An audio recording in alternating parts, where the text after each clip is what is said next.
The Wolf and the Lamb. A hungry wolf was once drinking water at a stream. He caught sight of a lamb drinking water far down. He wanted to eat it up. He ran up to it and said very angrily, "Why are you making the water muddy? Don't you see that I am drinking it?" The poor little lamb began to tremble and said, "Dear sir, the water is flowing from you to me, so I am not at all making it dirty for you." The wolf said, "But it looks dirty to me.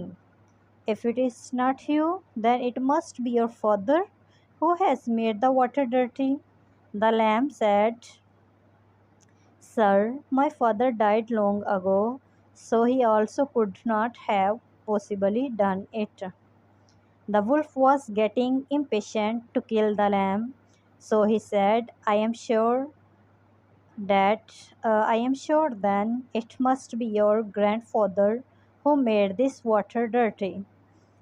And after saying so, the cunning wolf pounced on the poor lamb and caught him. Moral: any excuse is good enough for an evildoer.